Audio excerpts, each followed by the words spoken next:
ba kameramani bakora akazi kabo ko kufotora beza niyigora kandi n'ufoto wajyana kuri banki bakaguha inguzanyo rwose n'ufite gatusha n'agatorosha yizamure nta kibazo nawe umuseka n'ubu.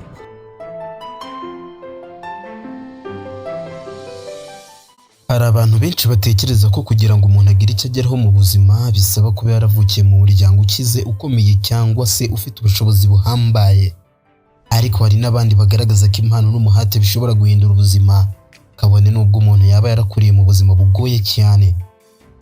Uyu munsi turi buze kuvuga ko umwana w'imyaka 15 gusa y'amavuko maze kumenyekana kubera impano idasanzwe yo kuvuga amazina y'inka mu bukwe.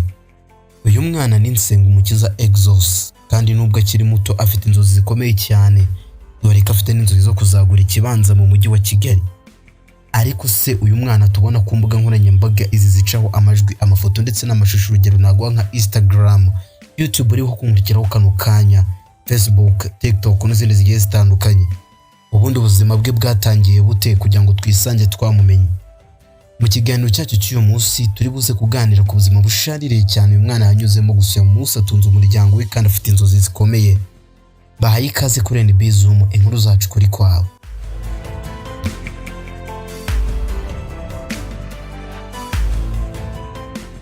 Nsengumukiza Exos ni umwana wiga mu mashuri yisumbuye, ariko ubuzima bwe ntibwigeze bworoha habe na gato.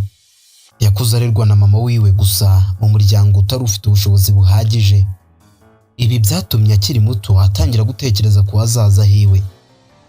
Uyu mwana avuga ko rimwe na rimwe atekereza ku buzima bw'umuryango we, akibaza uko ejo hazaza hazaba hameze, akibaza ukuntu ejo hazaza azaba yitwaye bitewe n'uko ahura n'imbogamizi za buri munsi. Yigeze kuvuga ko iyo atekereje ko nyina adashobora kugira ikibanza kandi ko papa we batabana, bituma yibaza uko aziteganyiriza ejo hazaza. Ibi nibyo byatumye afata icyemezo cyo gukoresha impano ye kugira ngo ahindure ubuzima bwe ndetse ahindure n'ubuzima bw'umuryango we, by'umwihariko mama we w'umubyara. Nsengumukiza avuga ko yatangiye gukunda kuvuga amazina y'inka akiri muto cyane. Hari igihe yagiye mu bukwe abonamo umuntu uvuga amazina y'inka. Ibyo yabonye byaramushimishije cyane. Nyuma y'uwo munsi yegereye uwo muntu aramubaza ati, ibyo wakoraga byitwa ngo iki? Uwo muntu yamusubije ko ari ukuvuga amazina y'inka. Nsengumukiza yavuze ko yahise yumva ashaka kubimenya, ariko uwo muntu yamubwiye ko ubusanzwe bikora abantu bakuru gusa, abana biba bitabareba cyane. Icyakora ibyo ntabwo byigeze bimuca intege. Kuba bamubwira ko kuvugira amazina y'inka bikorwa n'abantu bakuru gusa, yabifashe nk'ibintu bisanzwe. Icyo yashakaga kumenya muri ako kanya ni ukumenya ngo ubundi ibi bintu bikora bite, ibi bintu bikorwa gute, ibi bintu byakirwa gute, cyangwa se umuntu abyitwara amate gusa. Ntabwo yari akeneye kumenya imyaka runaka abantu babikoraho. Nyuma yo kumva ko abantu bakuru aribo babikora cyane, Nsengumukiza yafashe icyemezo cyo kwiyigisha wenyine. Yatangiye kureba amashusho kuri YouTube, yigana uburyo ababikora babivuga. Icyo gihe yigaga amahamba, uburyo bwo kuvuga amazina y'inka, uburyo bwo kuvuga mu bukwe.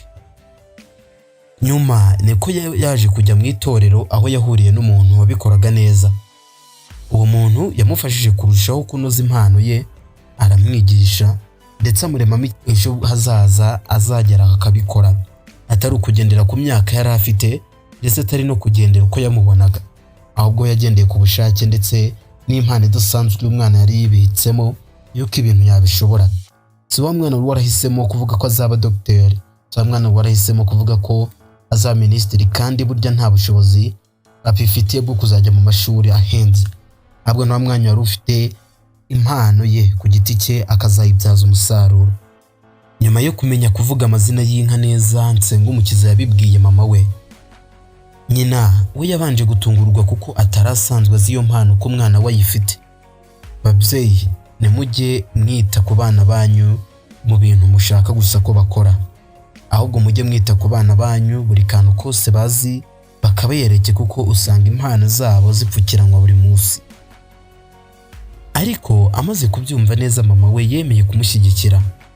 Nyuma y'igihe gito, Nsengumukiza yatangiye kubona ibiraka byo kuvuga amazina y'inka mu bukwe butandukanye. Aha niho yatangiye kubona amafaranga ya mbere avuye mu mpano ye ya mbere. Amafaranga yari agomba kumugirira akamaro, amafaranga yari agomba gutangira kuryaho, amafaranga yari atangiye kubona amugirira akamaro bivuye mu gukoresha umunwa wiwe gusa. Nubwo ari umwana ariko wiga, Nsengumukiza avuga ko amafaranga abona mu bukwe yafashisha umuryango we. Iyo ahembwe akenshi atekereza ku bintu by'ingenzi umuryango ukeneye, urugero kwishyura inzu babamo, kugura ibiryo ndetse no kugura ibikoresho by'ishuri. Nubwo akora ako kazi kose, akamenya neza ko ari buze kujya gufasha umuryango we, akajya mu bitaramo agakora, ntabwo yibagirwa ko n'ishuri riba rihari agomba kuryiga.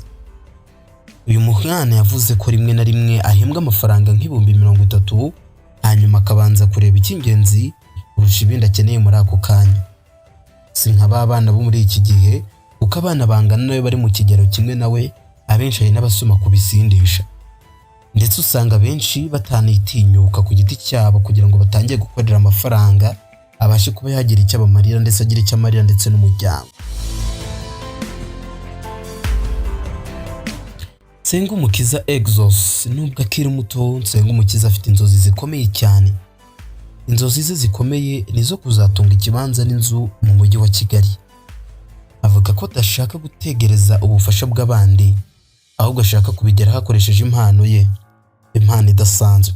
Ibi bigaragaza ko uyu mwana afite intego n'umuhate udasanzwe ku myaka ye, kandi impano ye nakomeza kugenda ayikoresha umunsi ku munsi, nta kabuza n'ubundi turabona ko iyi mpano ikomeye cyane u Rwanda rwifitiye ejo izaba igeze kure cyane. Si ibyo gusa, kuko uyu mwana n'ubundi asanzwe abarizwa mu muryango wa Shirley Silver Foundation, umuryango ufasha abandi bana bafite impano zigiye zitandukanye, abazi kuririmba, abazi kubyina ndetse n'abandi bafite izindi impano zigiye zitandukanye. Ariko muri aka kanya turi buruze kuganira cyane ku nzozi uyu mwana afite ndetse n'imbaraga ashyira mu muhati we zivuye mu bwenge bwe ndetse no mu maboko ye. Iyi nkuru ya Nsengumukiza Exos irigisha byinshi cyane ku bantu bayikurikiye.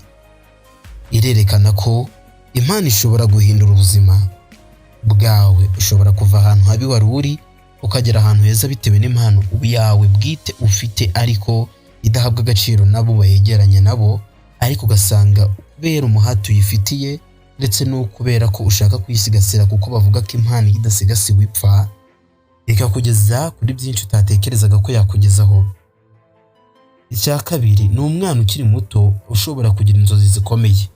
Babyeyi mutegura abana banyu, nimba munkurikiye, namwe bana mukurikiye video, mujye mufata inzozi zanyu cyangwa se buri kantu kose wumva ushoboye ugerageze kukagaragariza ababyeyi bawe yuko ugashoboye, gusanga ariko karimo impano yawe.